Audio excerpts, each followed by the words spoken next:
Girl Addicts, welcome back to the American Girl Addiction. So I did what I said I was going to do, or what I predicted I was going to end up doing in my previous video on the Disney dolls. And I decided to get Ariel along with two of her dresses. So, well, the only two dresses that she comes with, basically. Originally, I was only planning on getting the pink dress and Ariel, and then I'm planning on eventually getting the other two dolls and their dresses, except for Cinderella's work dress, maybe. I'm not sure if I'm actually going to get that whenever.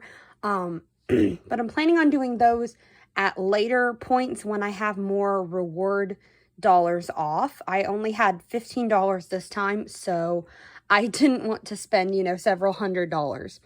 And I got my military discount. So originally I was just going to get Ariel and this dress, but when my mom saw the blue dress, she's like, it doesn't matter that you have one from Etsy, you need to get this one too. So I'm going to end up doing a compare and contrast to see who I think did it better, the Etsy creator, mother of 9, or American Girl. Plus I do get Flounder and these cute little shoes out of it, so that'll be neat. And I can put one of the dresses on my doll who looks a lot like the Halle Bailey live action Little Mermaid, who you might have seen if you've gone on my Instagram or my TikTok.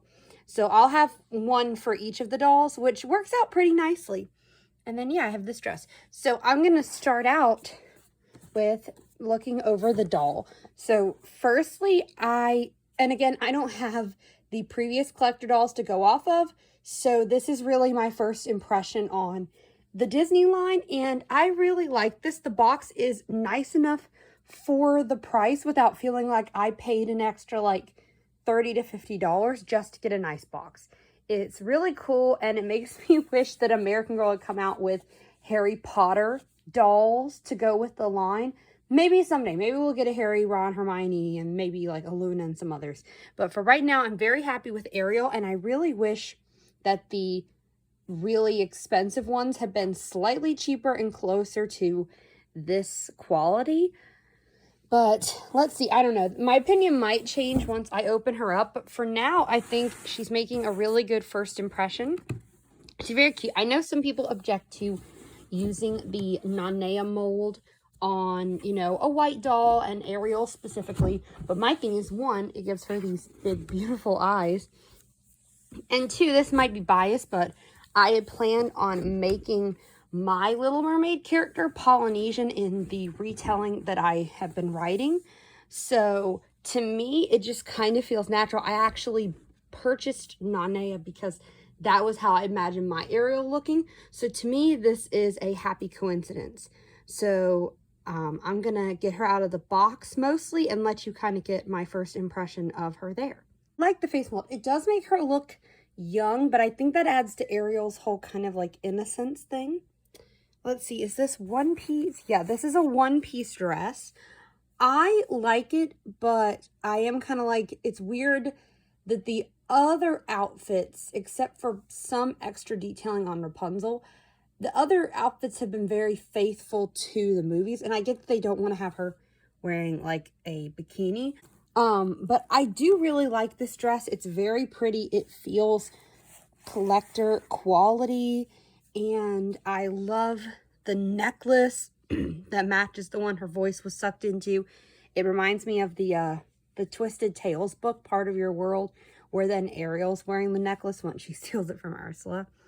I like her red eyebrows and her eyes. It's hard to tell in here, but they're very kind of unique shade of blue. The newer kits might have them, maybe the older kits too, but I might be wrong. But I think she looks good, and it's interesting that they made the eyelashes kind of a reddish color to go with her hair, and I think it looks nice. And I don't plan on having her laying down much, so that doesn't really bother me. I mean, I prefer for some of the dolls if it was just under, but I've talked about my thoughts on the eyelashes in other videos. So I will keep this focused. So let's get her out of the box fully so I can get a look at her hair, because I imagine that's going to be my favorite part. Oh, she is stunning. Oh my goodness. I fluffed out her hair and I've got her out of the hairnet, obviously, and she is just so beautiful. I love her. I like that her hair is this vibrant red shade that I did like the live action Little Mermaid, but I had wished they had stuck to a more cartoonish shade in a way, because you can see here in real life, like, it doesn't look bad at all. It's so beautiful. And the bangs, she looks so unique. And I really like her. She's so cute. Yeah. Yeah, so the doll, she's great. I like the look of this, again, for like a dress. I do think it limits her mobility here. You can already see it's kind of compressing her legs, and there's this ridge here. So I kind of wish if they were not going to make it closer in appearance to the animated version, I kind of wish they'd gone like full on like ball gown inspired and made it slightly less restrictive for the doll's legs. So I don't see myself having this on a doll very often, except for some photos. But overall, I think Ariel is really great. And if the other collector dolls are to her quality, I might change my stance on planning on. Before I was like, oh, I don't really know if I need Cinderella. If she's this nice, I'm probably going to end up getting Cinderella. So let's check out her outfits. Here is the first of the Princess Ariel outfits. This is her, they call it her day dress. I've always called it her town dress. I love the tissue paper. It's like the Harry Potter with the fancy, like, the name and then American Girl. It's, oh my gosh, it's just, oh, okay. So immediately, I love the different fabrics. I kind of wish the bottom was flowier, but I understand with the embroidery how they wanted to do that. I'm obsessed with this velvet bodice. The only thing that would make it better is if it were a separate piece, so then I could style different outfits with that, where I can mix and match. That would be so amazing, but they don't have that. But even then, this dress is just awesome.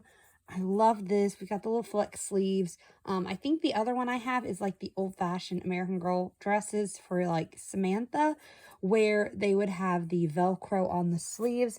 This, I think, is much more child-friendly, even though for $55, which I do still think is ridiculous, even for this quality.